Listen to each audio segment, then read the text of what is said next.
My name is Henry Ski. I'm joined today by Duane from Unbounce. Very exciting. Like I said before, we've never had somebody come to the RingPartner offices before, so the sound quality should be excellent. There should be no technical hiccups, only a broad breadth of knowledge and experience given to us by Duane here today. Thank you, Henry. I appreciate it. So as Henry said, I work at Unbounce, and my name is Duane.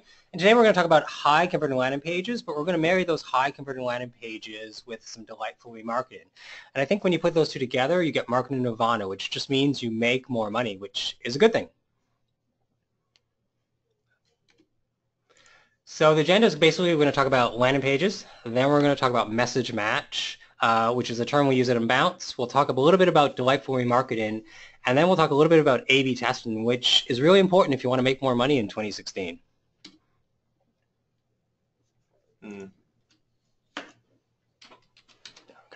So the first main point of a landing page is you want to have a unique selling proposition, right? You want to position your event or your ebook or your webinar in a way that stands out from the competition. So example I want to give would be an event we ran a few months ago at Unbounce called Digital Agency Day. And we want to do something for agency partners and help them figure out how to basically grow their business in 2016. So two things we looked at is how do you grow your retainers, because we knew that was a challenge for a lot of agency people as budgets shrink and teams are smaller and you're asked to do more with less. And we also looked at how to use analytics to drive more business. Everyone keeps on talking about big data and using data. And we thought, let's talk about how we do it at Unbounce, and let's partner with some agencies who are doing amazing things with data and tell our other partners how they can do a better job of it in 2016. So making sure your landing page has a great selling proposition, whether you want someone to download an ebook or a white paper, whether you want to do a webinar, whether you want to run an event, or even if you just want to sell a product, you want to make sure that your position is unique and it isn't like the rest of the competition. The other main point I want to go over is that the hero shot. It's the first image that someone sees on your landing page. It also could be a video, and you want to make sure it's something that captivates people's attention and represents your offer. So, for our event, we filmed some video in our office, and we had a picture. There's Jane there. She's the director of our sales. We had a picture of her and a few other people at an event that we held previously, and we wanted to show that this was going to be an event with lots of people. And we did actually have lots of people. We spent like $10K on media, and we had hundreds of people sign up for the event, about 300 for each of our main events. So making sure you convey the right image with your event or ebook or webinar is really important to get people to want to stay on the page and read it.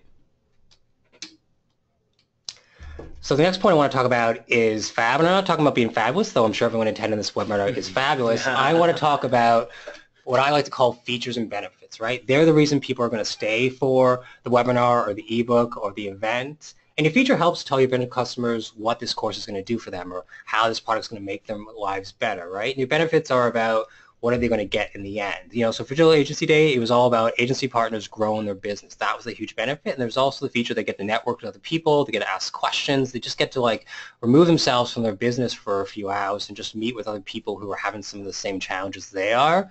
So making sure you figure out what your features and benefits are for your ebook or your product is really important. And you want to try and keep it a little bit short. I generally say 3 to 5 bullet points. If you look at this for Digital Agency Day, we probably did more than 3 to 5 bullet points, but we did that because it was a first-time event we were doing. It was something brand new at Unbounce. We wanted to make sure that people really understood what they were getting. We didn't want to skip on the details. So sometimes you can do more than 3 to 5 bullet points, but you only want to do it if it's going to help really sell that event or product or ebook. You don't want to go overboard too much. Duane, that's a really good point.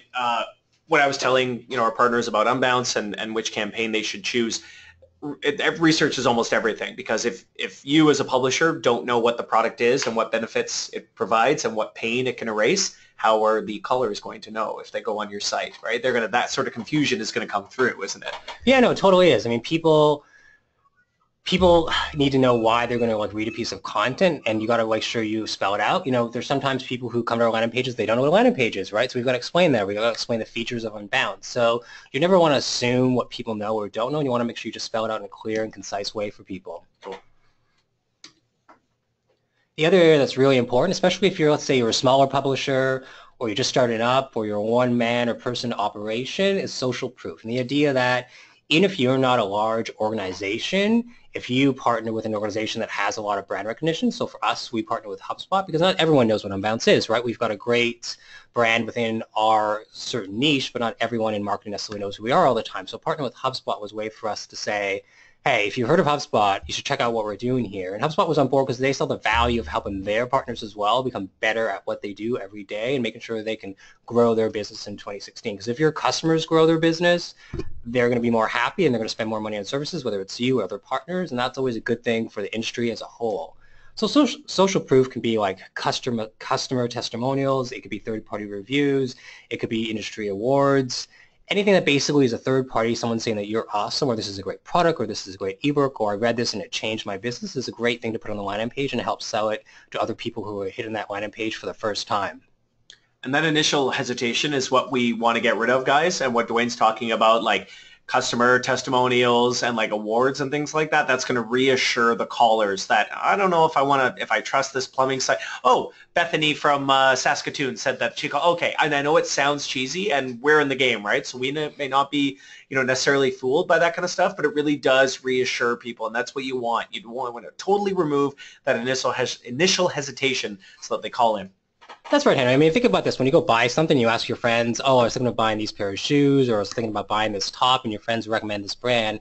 You're going to take that brand a lot more seriously than if you just went online and saw some reviews from someone you don't know. So when you position your brand with something, a brand people know or trust, and they see a review, they're more likely to want to take action, whether that's buy something, download something, or register for an event at the end of the day. And that's good for your business. The next thing is what I want to call is attention ratio, and it's a term we use in Unbounce, and it's the idea basically that every landing page should have one goal, and we've debated this a lot internally at Unbounce, and the idea that you should only have one goal and one link that people click on to do the event, and that is true for the most part, but if you want to link out to a piece of copy or you want to link out to a pop-up that helps sell the event, that's okay. It's not necessarily a bad thing to have more links on the landing page, but you want to make sure that any link you do have on the landing page really convinces someone to sign up for your event or download your ebook or buy your product or do any action you want them to take. So for us at Digital Agency Day, we didn't have anything else we wanted people to do. All the information they really wanted was on the landing page, so we just had click here to register for the event. But if you were selling an ebook or doing something else, maybe you want to have a link out to like Amazon because it's on Amazon and there's reviews on Amazon. You want to have a link out to like Trustpilot or one of those other review sites to say how great your brand is. So having links to other sites or things that pop up isn't necessarily a bad thing, but you want to make sure it's focused on helping people understand what you're selling and helping them and convincing them that they should buy your product or register for the event that you're having.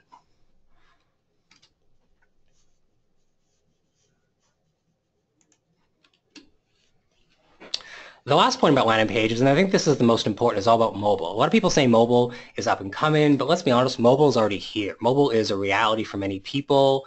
It's first thing you see in the morning when you wake up. It's the last thing you see before you go to bed, and it's, according to some people, 75% of people will use the mobile phone when they're using the bathroom, which I don't. I tend to not put my phone in the bathroom, but there are lots of people who take it in with them to the bathroom. And so mobile phones are literally everywhere throughout the day. I think we've all been to the movies where there's that person whose phone goes off or they're looking at their phone and you can see it because it's so bright in a dark theater.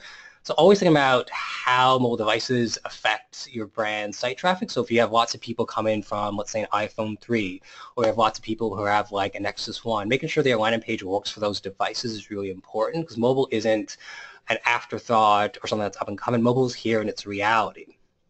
But I think one thing I want to bring up is that mobile, though, I think about smartphones. I don't think about tablets. Tablets are a different kind of device. And if you think of the last couple of years, mobile has skyrocketed where tablets have plateaued. Tablets are only maybe 17 or 20% of the market. And so tablets are important for a lot of sites. I think if you have like e-commerce or you're selling a lot of products, people will use their tablet at home. But you don't want that to be where you focus how your site functions. You want to make sure you focus on the smartphones, whether it's an iPhone 6 or a Nexus 1 or a Nexus 5, and making sure the experience on those phones are really great so that people can either sign up for your event or download a product or download an ebook and capitalize on the action you want them to take. So now that we've covered basically all the different points of a landing page, I want to talk about message match. Message match is the idea that you've got this landing page, it's on brand, you designed it, everyone in marketing, including your VP, loves it and think it's going to really help you sell that event or sell that ebook or sell that product or convince someone to sign up for like an affiliate network. But now you've got to run some advertising. And advertising is a bit of a tricky thing. Everyone has different opinions on where you're going to run ads, whether it's on Facebook or you're going to run ads on LinkedIn, whether you're going to have like a big box ad or you're going to have a skyscraper ad. And regardless of what ads you have, the one thing you want to make sure is that the ads and the landing page match each other up. And I want to give a really good example. So I spend a lot of time on the internet. It's probably more than is healthy for a person. But when I'm on the internet, whether it's like PPC Hero or other websites, I see a lot of ads for this company called Insightly. And I was like, okay, this ad is kind of like South Park a little bit. I think about when I see it, it's very sort of like construction paper cutout style. And I'm like, oh, that's interesting. I wonder if their site was like that, because it definitely stands out. And I clicked on it, and I went to the website, and this was their website. And I'm like, okay, it's clean, it's nice, it looks good. But then this kid, I'm like, I've seen this kid before, and I'm like, I'm pretty sure that's a stock image, and I don't have anything against a business who wants to use a stock image, but when the image on your website is very different than the image for your ad, there's a bit of a disconnect for me, because I was like, am I on the right site? Did they send me to the right page? It had me question whether I was in the right part of their website. And if I have to stop and think about that, I might just get distracted and leave their website. So making sure that you've got like an ad that matches your brand and matches the landing page you send someone to is really important, because you don't want to confuse people or make people wonder if they went to the wrong site or went on the wrong link or they did something incorrect. Having that message match between your ad and your landing page and your website in general is really great for staying on brand and really important. It's something that not enough brands take seriously enough, and it's unfortunate because it really can hurt your brand in terms of whether people want to convert or not. It's one of the things, Duane, I talk to our pubs all the time, like make sure your content is relevant and that it's nice and clean. And so if, it sounds really dumb, but if people want to click on your plumbing ad and the first thing they see on the page is not a picture of a plumber or people shaking hands, or if you're doing like a roofing campaign, if you don't show that picture that matches the content, they're going to get either distracted or confused, or maybe they thought, oh, maybe I clicked on something else because the initial image was so different from the landing page. And again, this is stuff you want to cut. These are legitimate leads that it's going to be money in your pocket. But because you decided to use image, D instead of image F, you might lose that sale. So this is the value of Unbounce. They're gonna help you out with that kind of thing. Yeah, totally. I mean, it's really important to stick on brand, but it's also make sure all your advertising and all your branding work together. I mean, the only thing I'd say with the Sightly ad is there's maybe too much text on the ad. People always spend 2 to 5 seconds looking and judging an ad, and I don't know if I can read all of this text in 2 to 5 seconds. So just making sure you also have a clean ad that makes sense and it's large enough so people read it, whether it's someone who's 18 or someone who's like 58 and maybe they've got not as good eyesight because they have glasses. Like I have glasses, so this ad would have been a little bit of a challenge for me to read. So making sure you use a little bit bigger text and less text so that people can read it also makes it a little bit easier on your customers. And then you want to have like a really big call to action button, because sort of having your logo next to the sign up for free is a little bit weird. You'd want to probably put your logo a little bit higher and have a bigger sign up button so people know like what action you want them to take. So just making sure you have a clean banner, matches your website, it's all on brand, is going to make your job a little bit easier and help you sell a lot more. Duane, is there any advantage to having multiple click to action buttons or call to action buttons, or is it better just to have one big one? It's definitely better to have just one big one. I mean, you have multiple buttons, especially on a big box. It's only 300 by 250. There's not a lot of space. And you want to just really have the ad focused on what you're trying to sell. You shouldn't need more than one CTA button. On your landing page, you might have more than one, because you might have one at the top and then you might have one at the bottom if you have 2 forms, because maybe it's a really long form. But generally on any banner, I just have one big button that you want people to click. You don't want to confuse people and have them think about, especially like older people, like my grandma, love her to death, but she's one of those older people who's not as hip to the internet, so she's like, oh, do I click on the little button? Do I click on the big one? You don't want to confuse people. You want to make it simple so that your grandma or like any of my ex-boyfriends who are not techie people can easily just click on an ad and do what they need to do. You guys laugh, but it's true. It's true. You don't want to confuse people. You just want to make it simple. Yep, totally. A good example, so, is our digital agency day. We have 3 ads here on the left-hand side. So we've got an Instagram ad, we've got an ad we ran on Facebook at the bottom, and then we have an ad for just a big box on a website. And even though some people would say that maybe these ads are a little bit dark, or maybe they're not as flashy or sexy as other ads where there's lots of people or there's lots of color, the ads are on brand for us, right? They match our landing page, they match the website, digitalagencyday.com. They're on brand. It shows off both us and our partner HubSpot, and then it conveys what each event is about. Digital Agency Day, it's an event for digital agency people talking about things that are important to them, or it's about driving more conversions for customers, or it's looking at trends in the marketplace. There's no confusion about what the event is, who's putting on the event, and what you're going to get out of it. So making sure your ads, whether they're on Facebook or LinkedIn or just the internet in general, or on brand your landing page, is going to really help in the long run. So now I want to talk a little bit about remarketing. Remarketing is kind of an interesting space in that I don't think sometimes it gets all the love it should from people. People are like, oh, I want to just spend money on like Facebook, or I want to do like more AdWords, or I want to spend more money on like Snapchat. But like Snapchat is like $100,000 for a filter. And I don't know if $100,000 for a filter is worth it because like back in, let's say, 97, you used to pay $100,000 for a Facebook page by an agency. And I kind of think buying on Facebook or buying on Snapchat, spending $100,000, is kind of like buying a billboard at the end of the day. It's all about brand awareness, and it doesn't necessarily lead to more people buying. But when you think about remarketing, these are people who've come to your website. They've been to your website. They know what your brand is. They have an idea what you do. So being able to like remarket to them and say, hey, you were at a website, you looked at a pricing page or a features page as you checked out this ebook, and then be able to show them an ad and say you should come back and download the ebook or check out this other ebook that's similar you might like, is a really, really great opportunity. I want to present 3 stats on why that's such a great opportunity. So 6% more importantly. When you look at retail revenue in the US and in Canada and the UK, only 6% of that actually happens online. That means 94% of sales still happen in a store, in a brick and mortar. So that means there's tons of opportunity for a company to grow their business online and convince more people to buy for them. Because when you're online, a lot of times you have just a bad experience. A button doesn't work, or it's sold out, or they don't have the color you want, or they don't tell you what the sizes are. Or the store inventory doesn't match the online inventory. I can't stand. Sorry. I hate to interrupt, but that's one of my biggest pet peeves. Yeah, no, that is very true. Or even like years ago, I went to buy a shirt at like Old Navy, and it was great online, but we went in the store, it's a lot darker because obviously they've photoshopped it a lot. So you know, selling only 6% of retail revenue online right now means that there's tons of opportunities for publishers and anyone who sells online to grow their business, because that means your competition isn't working as hard as they really should to make sure the experience is as good as it can. The other thing I want to think about, and I think this is really important, when we were doing our demo with Henry, he was really shocked about this. But I'm still shocked. It is high, but 6% of people abandon a shopping cart every day and every week in North America and in the UK and Australia. Think about that for a second.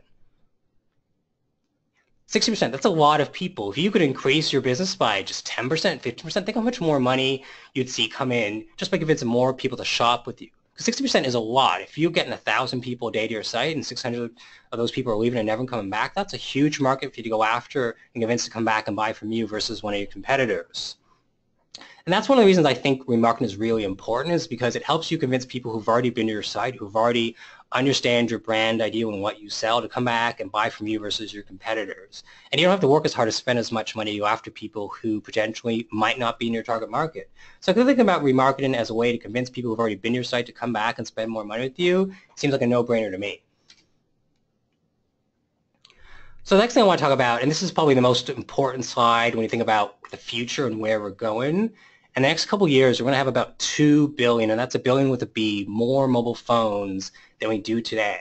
So that means by 2021, 2020, there's going to be 2 billion more phones. Not necessarily 2 billion more people, but 2 billion more phones, because we're seeing a rise of phones in places like India and North Asia and Southeast Asia, where a lot of people who might have been socially, economically challenged and didn't have tons of money are starting to make more money these days and become more middle class, and that means they're going to buy things like a phone.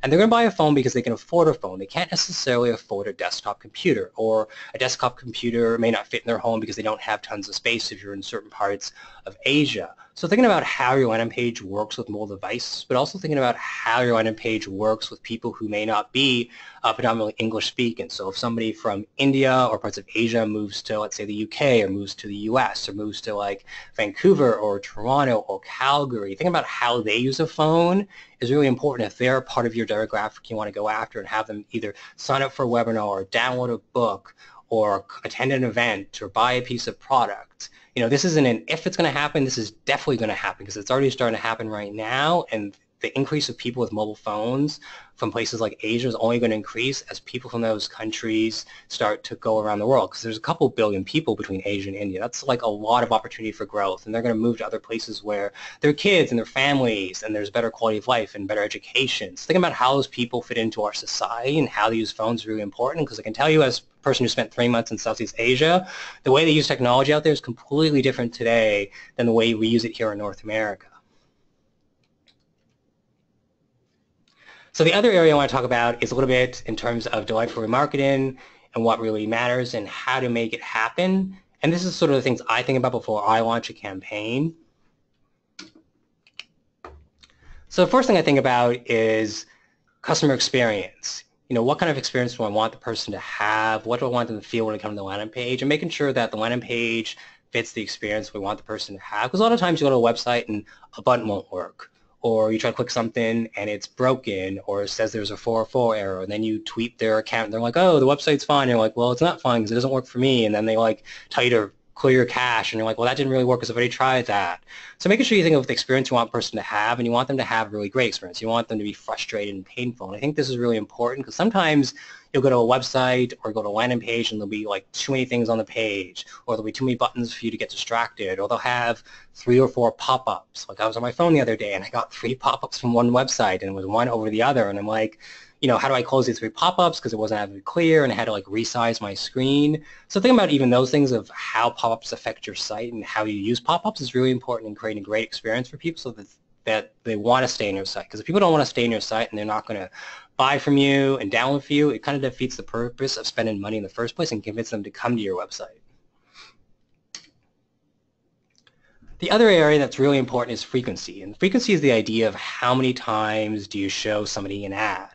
So I spend a lot of time on like Globe and Mail, National Post, I read the financial section a lot every week, and I tend to see a lot of these similar ads from a lot of similar brands. And if I'm on the website for an hour and I see your ad 4 or 5 times, yes, I know who you are and I know what you do, but it's not going to make me, and it's not going to convince me to buy your product or service. So having a frequency cap and saying, let's only show ads twice a day, or let's only show ads 10 times a week is a good way to make sure people don't get what I like to call brand fatigue. Because if someone's fatigued with your brand, they're just going to ignore it and be desensitized because they've become acclimatized to the fact that your brand is like a big yellow big box brand with like red writing and it says like sign up for a SaaS service. Like if that's all the ads you have, people are just going to be like just enfranchised and not interested in looking it out. So figuring out how you can use frequency capping to make sure people don't get brand fatigue is really important when you do remarketing, because there's a lot of ads out there and we see a lot of ads. And you want to make sure your ad stands out because it's bright, it's interesting, it's colorful, it's on point, but you also want to make sure it stands out because people don't see it 4 or 5 times within an hour on a couple of websites because they're looking at the financial section. Age. So this is kind of an interesting thing because we often sometimes think when we do marketing, we'll just target everyone who's like 18 to 58. We don't always think about maybe the people 18 to 24 are very different than the people who are 25 to 34 or the people who are 35 to 44. Those 3 distinct age groups are all unique, and how they buy your product or download your ebook are going to be very different. A good example for us at Unbounce is that generally in South America and in the UK, people 18 to 24 definitely start work a lot earlier than they do in North America.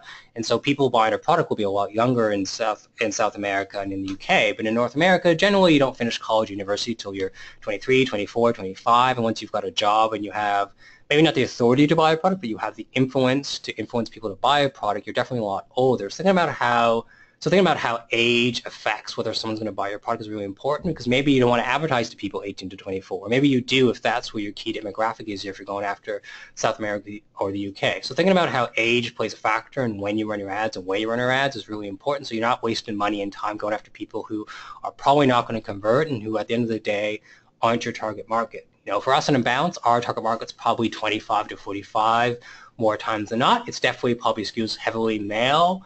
But we'd never not show an ad to females because they're just as valuable and they're just as important. And if 60% of our business right now, quite frankly, is all males, that means there's a huge opportunity for us to go after more women to use our product and grow that market there. It's no different than 10 years ago where men didn't really wear makeup, and though I do not wear makeup personally, there are lots of men who do, and there's a whole category for it. So making sure you understand the age and the gender of your market and figure out if there's opportunities to A, grow it, and also opportunities to just not show your ad to people who don't actually make a lot of sense.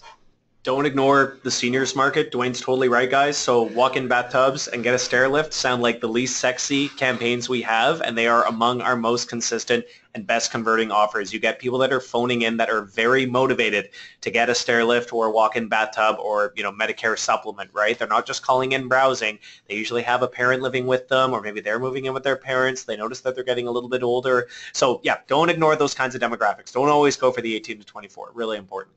Yeah, I mean, that's the thing. Henry, everybody goes after 18 to 24. I mean, I keep on seeing more articles about the Gen Zs, I think they're called now, so everyone that's kind of like just under 18. What generation are we? Are we still millennials or We're are we still Gen millennials, so we're X? Gen Y slash Gen Y. millennials, Okay. right? Okay. So I think it's anyone who's 18 now, they were born in like 95, so like 18, 19, 20 would be a Gen Z. That's the thing is when Gen Zs become our age, because we're both in our 30s, and the next generation before that would be, I don't know what it would be, Gen double A maybe we'll call them. They'll be the new hot thing, but every generation is always the hot thing. You shouldn't just go after what everyone else is going after because they say it's a hot thing. It's like Facebook years ago. Everyone went after Facebook because it's like, oh, you've got to be on Facebook. Everyone's on Facebook. Or Snapchat today. But you shouldn't be on somewhere just because it's hot. You should be on it because your customers are there. I've sold things to senior citizens, and you know what? They've got money. They've got time. Mm-hmm. Like my mom's retired. She's got both time and money, and she's like, Duane, if I want to do something on the internet, how do I do it? And I explain to her, and she does it, and she buys stuff, and she's really happy. So you should never go after what's sexy. You should go after what makes sense for your business and what's profitable. And if that's a 69-year-old who like gets up at 10 and goes for a walk and then does the internet and emails some friends and then does Skype and then watches soap operas and then buys from your website, then so be it. Because at the end of the day, their money is just as good as everybody else's, and it shouldn't matter. It's just as green, or in our case, blue, purple, red, or brown as anybody else's. Yes, the money is just as good as anybody else's, right? It doesn't, age is irrelevant. I've worked on a lot of brands where it's not always the most sexiest brand and you're going after maybe like unsexy demographics from a media perspective. But that's just the media trying to tell us we all should be like really young and 18 to 24, but like we're not all 18 to 24, but we have like tons of money. Like I definitely have more money now at 34 than I did when I was 24, but I definitely see a lot more ads when I was 24, and it seems kind of odd when I've got more money to spend now. I think the one good example of that is ASOS, which is ASOS. It's a big UK clothing brand, kind of like I don't know, like Blue Notes years ago and stuff like that, but a lot better. They used to definitely go after the 18 to 24 maybe 5 years ago. And now in the last 5 years, they've kind of gone 18 to 34 because they realize that 18 to 24 is like grown up and we now have money to spend. And they realize if we go just a little bit up market, these people have more money to spend and they can spend like $200 on a jacket to go out to some dinner, or they can spend like a couple $100s on like a really nice dress or a pair of shoes. So don't go after what's sexy, go after what works for your business and what makes sense and what's going to bring in your business and make it profitable. Because at the end of the day, profitability matters, and going after what sexy doesn't, because sexy doesn't always sell. The other area, and I talked about this a little bit before, is all about location. And when I talk about location, I don't mean just a country. I mean, let's talk about cities, let's talk about states, let's talk about provinces.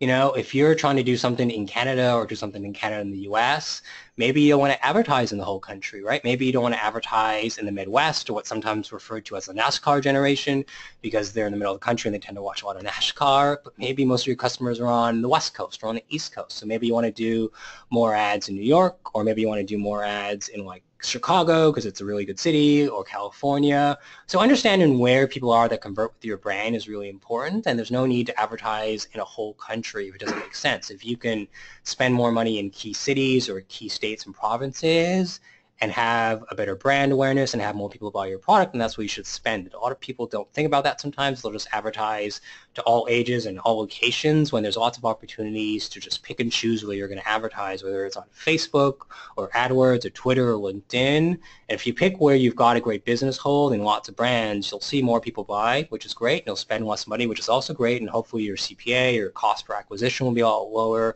and you'll see your revenue go up.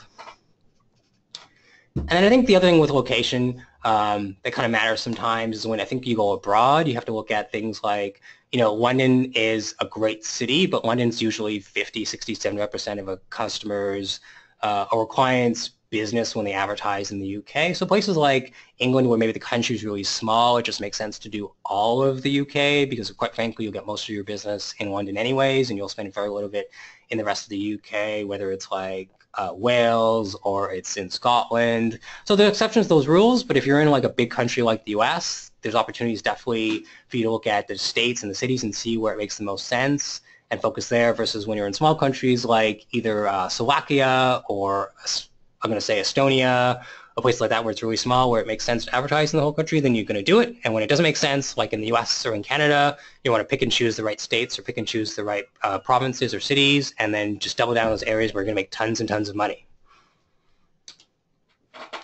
So look back window. This is basically how long a cookie sits on someone's computer. So when you're on the internet and you're going to like Facebook, and then you go to like nationalpost.com, or you go to USA Today, or you go to like BuzzFeed. Generally, these sites will put a cookie in your computer to say that this person at this computer came to their website at this time, and usually they'll last for 30 days. Some places will have cookies last a lot longer. And the reason cookies happen is cookies help companies figure out what kind of remarketing list they're going to put you in. So if you went and visited a pricing page, or you visit a certain ebook page of a website, they might have a remarketing list so they can remarket to people who are on that page.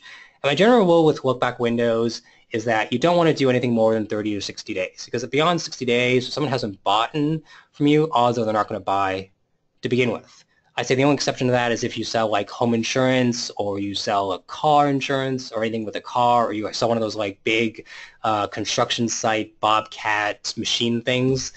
Those purchases are obviously longer than 60 days, so maybe you'll have like a 90-day window for your cookie, or you'll have like a 120-day window. But that's only because it makes sense, because the buying cycle for that is a lot longer. But if you're going to like have someone download an ebook or register for an event, you probably want to have the cookie last a little bit less than that, just so that you're not annoying people with tons of ads. Having an ad for 60 days trying to convince someone to buy your product is probably not going to work. It's probably just going to annoy people, which is not what you want to do. You want to try and create a delightful experience and make sure that people are like, wow, okay, so I saw the ad, I converted, now I'm not going to see the ad anymore. And that, I think, is actually a really good point, is that a lot of times you will buy something online. Like I will buy tickets to go to Toronto, which I am actually going back home next month, and I will click on an ad and I'll do it, but then I'll see that ad again 2 days later. And a lot of companies don't necessarily what's called a burn pixel. Basically, a burn pixel is like when you're on the internet and you've bought something, you can have it basically cancel out somebody's cookie so that they don't buy again. I'm not going to go into how a burn pixel works because it's way longer than we have for this webinar. But I'd say look up a burn pixel online as a way to make sure you don't sort of over-remarket to people. So that way you don't annoy them, and you create what I would like to think is going to be a very delightful remarketing experience.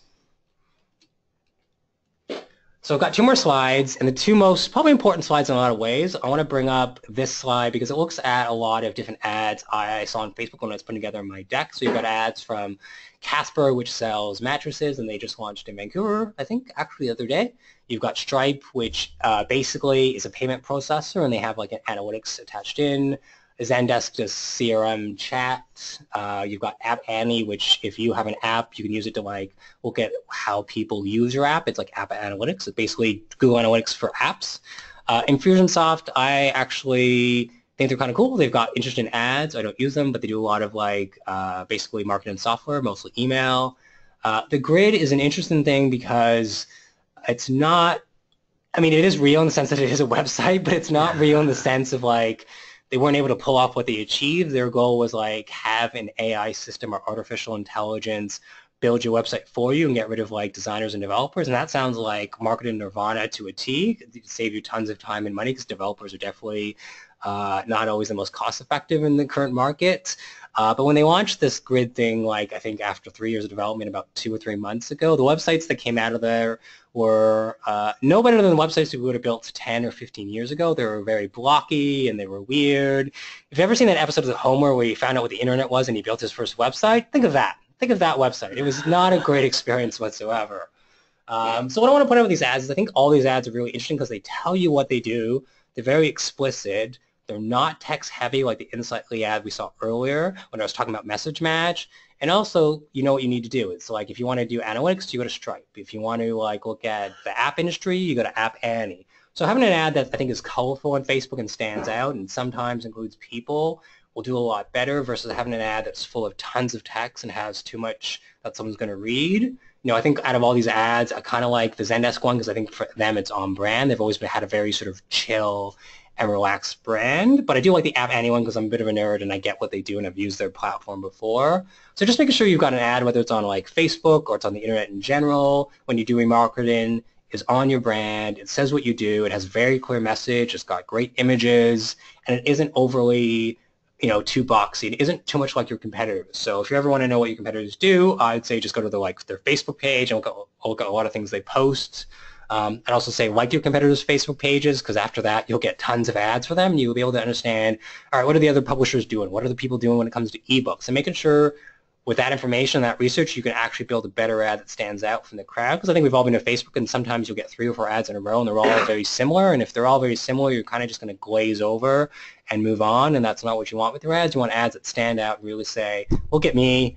I'm an awesome ad. This is what we do. Sign up for our ebook or download our ebook, or sign up for an event, or buy our product or buy our service, versus just kind of scrolling past your ad and calling it a day.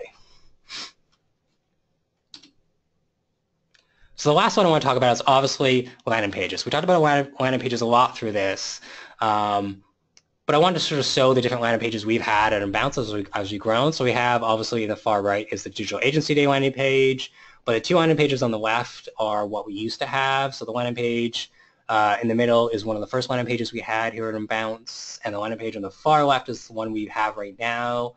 And just look at the difference of the 2 landing pages is kind of interesting, because you see the one on the left has got a lot more information. It's got really pictures. It's clean.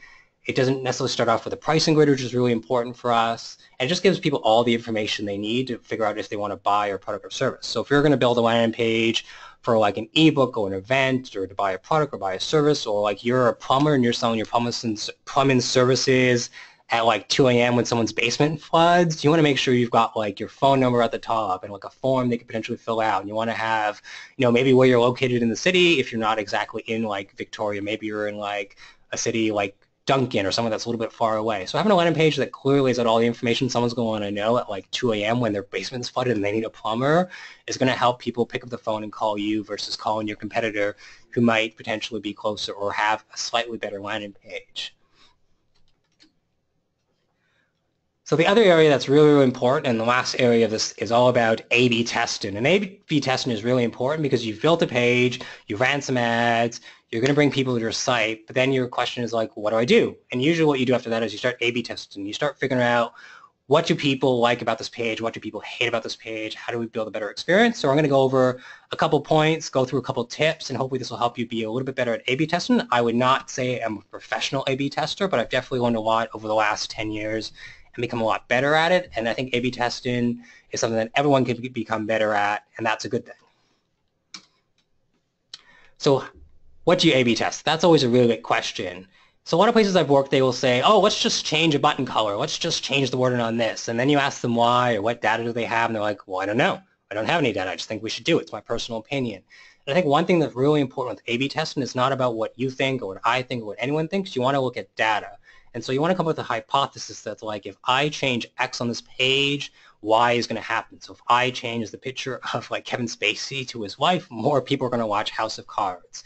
Or if I change it to like the journalist woman who died in House of Cards, unfortunately, like season 3, I want to say, it's going to have more people click on it and watch the show. So making sure you understand why you're going to make the change and what's going to happen is really important, because if you make the change and your why doesn't happen for some reason, that isn't necessarily a bad thing. That means you've learned that if I change this, this is not what's going to happen. At least you've learned something, right? It's always good to A/B test and learn, even if the outcome isn't what you expected.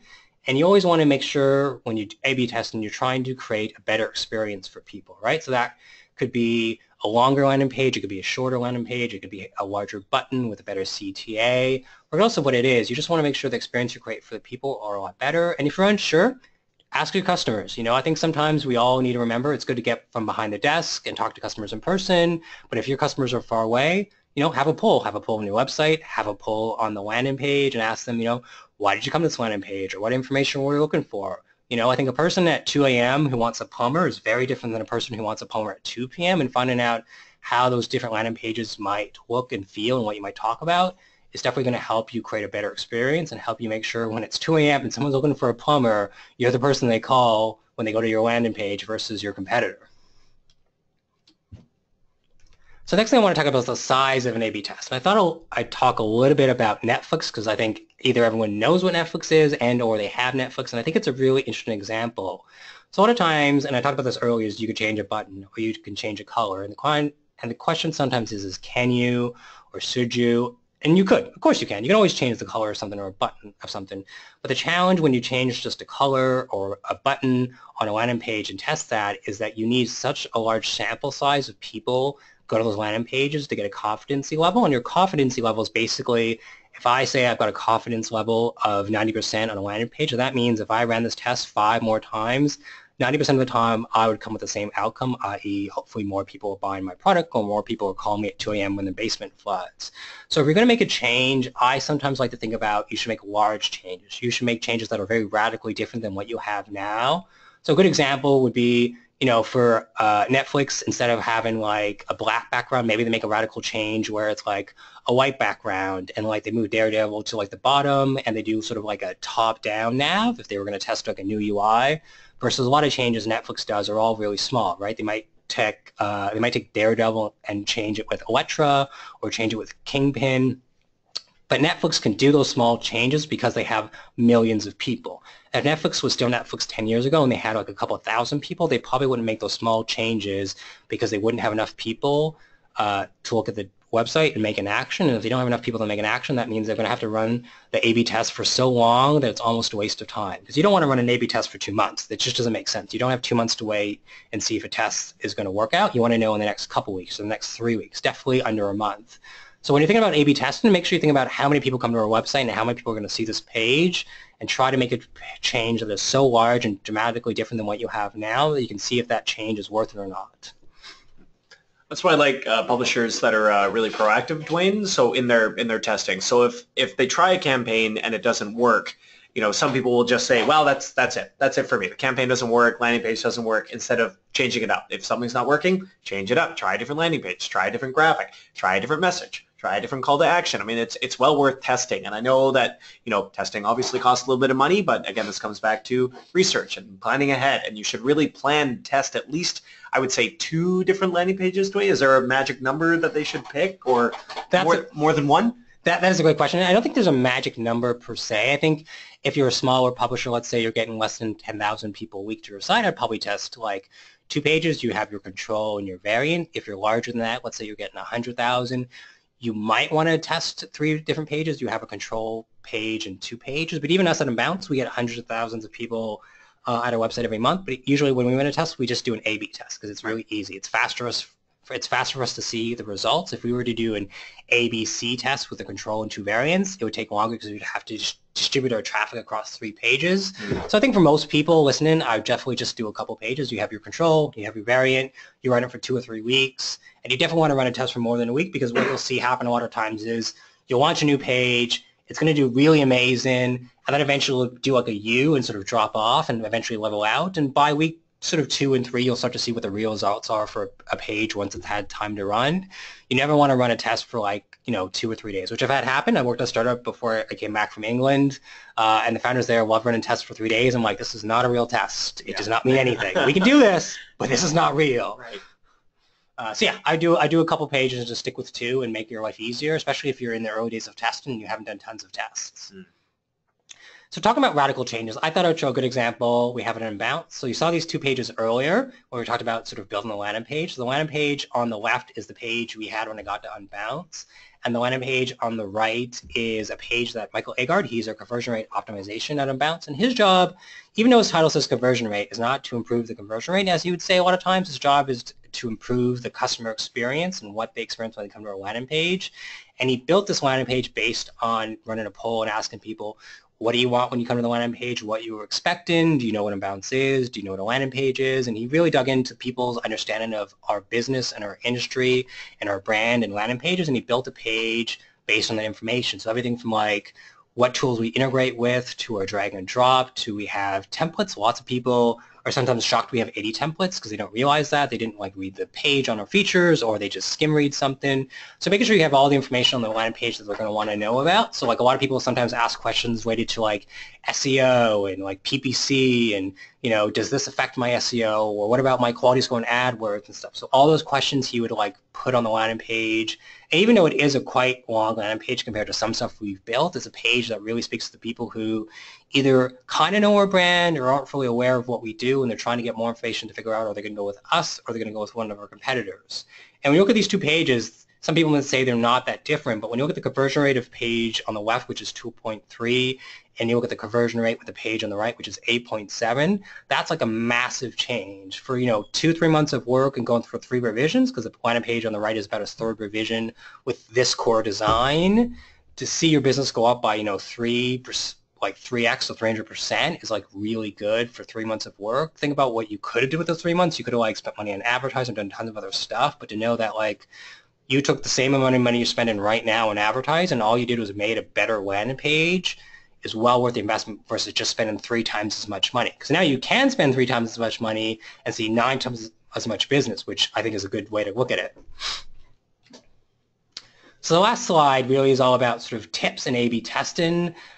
So 2 things I want people to take away is 1, sort of being data informed. A lot of people say they're data driven, but they actually don't know what the word data driven means. So making sure you understand like what the data is telling you and being able to, if someone gave you a spreadsheet, you could like look at that spreadsheet and make an informed decision of, okay, we should do X or we should do Y. You know, data and A/B testing isn't about like your gut or your personal opinion. Often tell people, like I work with Unbounce and other places I've worked, I really don't know. I'm not our customer. We are not our customer. If you're using your own product, you're generally not your customer because your customer has to like sell your product or your publisher internally and they've got to convince people to spend money and convince people to spend time. So it's important to understand why you're going to run those polls to get information and make sure to understand that, you know, being data informed and how data works is going to make your job a little bit easier. You know, so look at Netflix.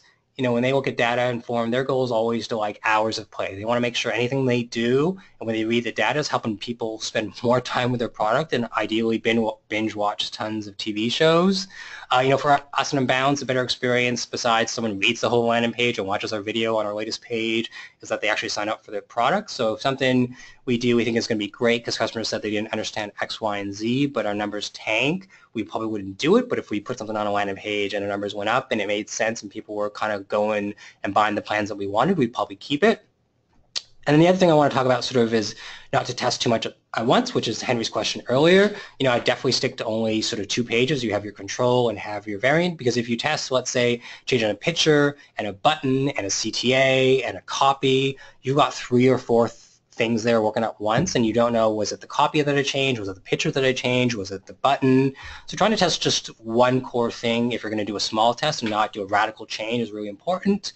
But if you're going to do a radical change, make sure it's like a 180 from what you're doing now so they can understand which page is doing really, really well. And if you're like me and you're a bit of a data geek and you want to become better at A/B testing, there's 2 links there that are both from Netflix, and they talk about sort of how they do A/B testing and testing at scale, which I think everyone always likes to hear. And they talk about sort of their philosophy behind testing, some of their tips and tools. So I'd check out those links if you have some more time at like lunch or later on in the day if you want to get a better understanding of how they do A/B testing and how you can sort of bring that into your organization. That's awesome. Duane, thank you so much. That's definitely one of the most in-depth presentations we've had, and there's a ton in there. So again, guys, this is going to be made on our YouTube channel. Duane had a couple questions. If I'm a publisher driving pay-per-call, and hopefully I will be soon if I'm not already for joining this webinar, what would be sort of Unbounce's core benefit? It's not really just making creatives, is it? I mean, there's a lot of data in there that comes along with that. Yeah, I mean, our core benefit is we let people sort of move a little bit faster and build landing pages. You know, you don't have to talk to a designer or developer. So like lots of people in marketing team, and our marketing team will build a landing page for a webinar or an event or a campaign they have. So being able to build something, and also that fact that we integrate with like Google Analytics, we integrate with a lot of tools that people already use. So in terms of like your data enters Unbounce and then it can flow to whatever tool you have. So we use like Zapper a lot, you know, if we want to send data from like Unbounce to a different platform, or we integrate directly with Google Analytics. So it's being able to build your landing page definitely, but it's also known that your data doesn't just sit in Unbounce. It can go to whatever tool you have for the most part. And we've got a great like features page and like what features and tools we have and integrate with.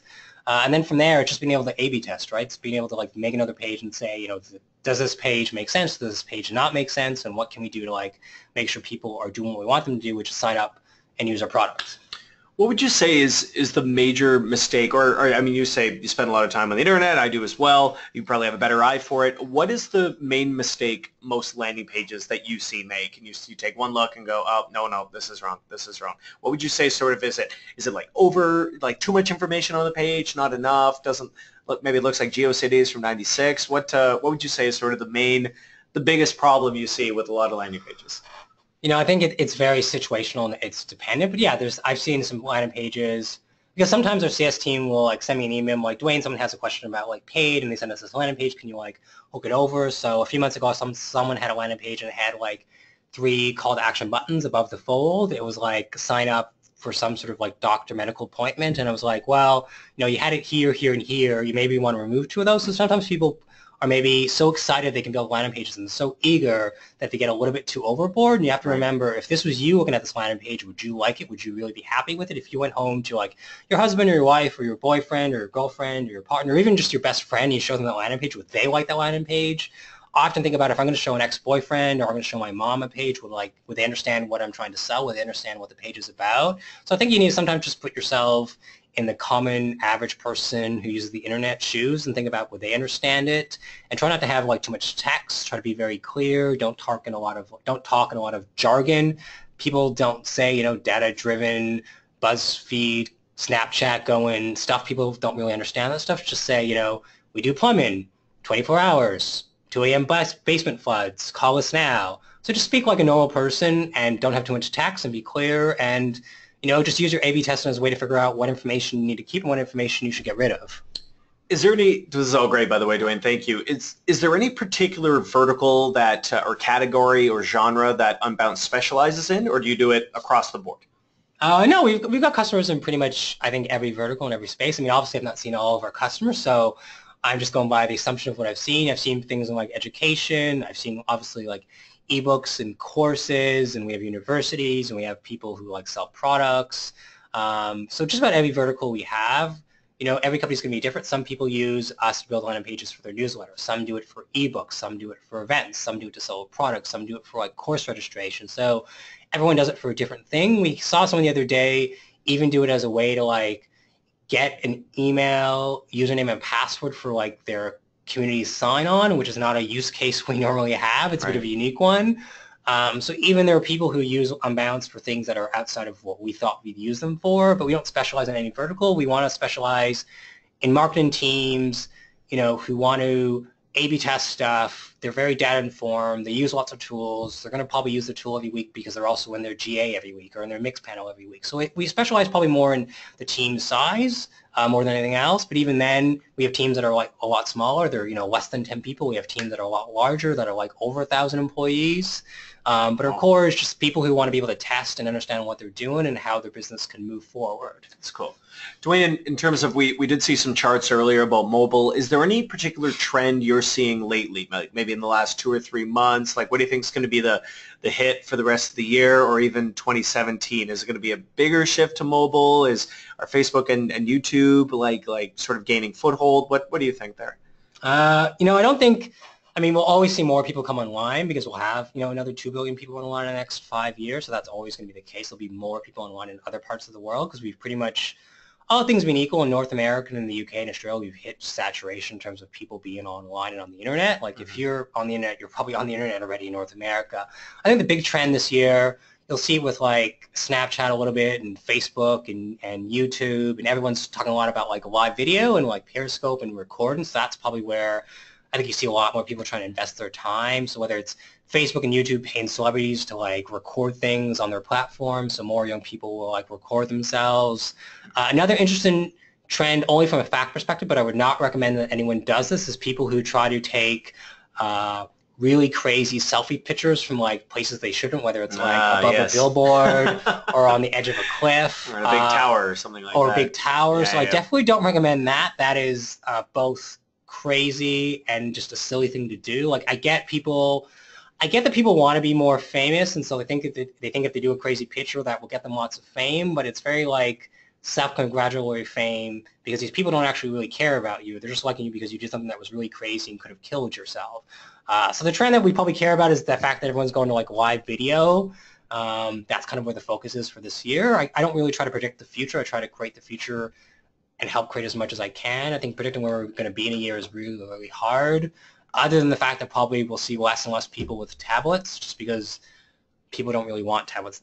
We've got like a big enough phone. We have like phablets and the iPhone 6 Plus now, so tablets just don't make as much sense as they used to 3 or 4 years ago. Yeah, phones are big enough. Yeah, phones are big enough at this point. Okay. No, that's very cool. I want to go back to a little bit, Duane, when you mentioned like data-driven instead of like what your gut thinks is totally crucial. So speak to me a little bit more about how you personally would look at data in terms of measuring a landing page's performance. Like, would you just look at conversion rate, or are there other factors to consider as well?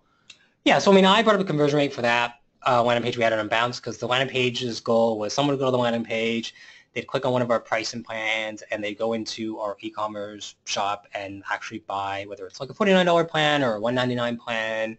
But for every person who builds a landing page, it's going to be different. Maybe you want somebody to register for an event, so they're going to fill out all their information on there.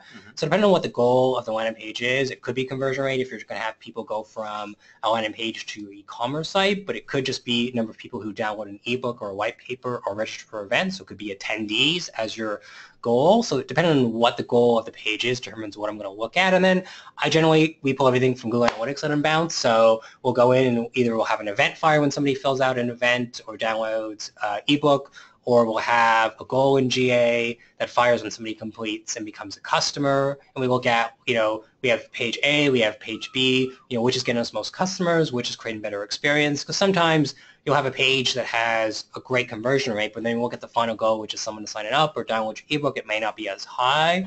And then you got to figure out, well, if people are, going to the first step, but they're not doing steps 2, 3, and 4, maybe you have to figure out what it is or what's stopping them. And maybe if you fix that thing, you'll see the conversion rate for that second page you're testing go up.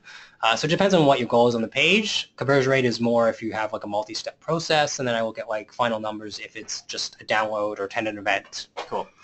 And one last question, Duane. I wanted to just confirm, I know mobile, again, really, really hot. Is there a specific like membership with Unbounce for mobile pages versus regular pages? Is it all one thing? I'm assuming there's in a couple of different packages, but is there a separate one for mobile versus regular desktop? Yeah, no, it's all one package. So all our landing pages come with mobile optimization in it. So you can build a page for desktop, and then you just flip over and you build your page for mobile. So a lot of mobile pages we build, we think about what the person's going to do on a mobile device and what the actions we want to take, and we sometimes will hide information that we show on the desktop because on a mobile phone people don't have as much room, especially if you're on an iPhone 6. I'm an Android guy, so I've got tons of room on my phone. My friends and ex-boyfriends who are all big on the iPhone, they didn't have less space. We figure out, what do we want to show this person on an iPhone that's going to help them figure out if they want to register for an event and stuff like that. But yeah, you just pay, if you sign up for the $99 package, you pay for that, and you got access to like all our tools and all our tech we have access to, whether it's integrate with like GA or integrate with like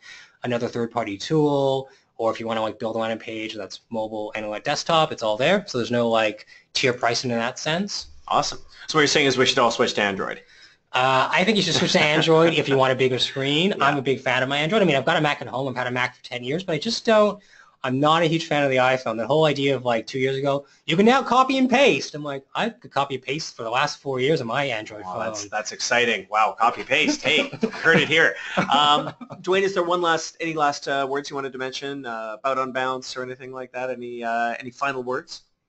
Yeah, I mean, we have a great tool. I think everyone should definitely like sign up and try it out. And I think if you're in a publisher or any organization where maybe some people like the way things are and they don't want to change, what I often say and tell people if someone's not willing to like see my vision is like, give me a chance, let me try it out. If it doesn't work out, I will never bring this up again. But I also make sure the thing I'm going to test is I know it's going to work out in my favor. So if you're having struggles, pushing through things in your organization, just challenge somebody to a bet and say, give me a shot. If this fails, I'll never bring it up again. It's a huge risk. But I found in organizations, most people just want me to shut up, and so they can like move on with their day and they'll take me on the bet. And that's been a great way for me to like push through initiatives when I've worked at like startups and big corporations where people are just used to the way things are. And it's great if that's how you got to where you are today, but how you got to where you are today is probably not going to get you to where you want to go. And sometimes you've got to like take risk, do radical changes on landing pages, and push through. Excellent. Well, Duane, thanks again for joining us here today, guys. Just a great example of tools our publishers could use to create, those landing pages, high conversions. Stick with your data, do your research. And so, guys, don't forget on the dashboard, we do have a promo code to get 50% off the membership for 3 months. So check that out. It's in the bottom right-hand corner on your dashboard. This video will be made available on our YouTube channel very shortly. That's youtube.com/RingPartner. You can follow us at RingPartner on Twitter, and you've got the Unbounce information there. Duane, where should people go if they want to sign up for Unbounce? I'm assuming just unbounce.com. Yeah, you can just go to unbounce.com and like you can check out like the features, you can check out what we integrate with. You can just click on pricing. We have different pricing plans and sort of figure out what works for you. And then from there, you've got a 30-day trial, so you can try it for 30 days before you charge your credit card on day 31. And I generally tell people within the first couple of weeks, you want to have like 2 pages, have your domain hooked up, and then start A/B testing with the first couple of weeks, so you have time to like get conversions and figure out, does this page work, does this page not work? And then from there, The only limitation is your imagination and your ability to like invest time in A/B testing and building landing pages. Perfect. Couldn't have said it better myself. Thanks again, Duane. Thanks everybody for joining us. Again, go to ringpartner.com and hit generate calls if you're not a publisher already. Distribution partner already. Would love to hear from you. Give us a call, 888-656-3726, extension 222. Everyone, thank you for attending. Have a great day.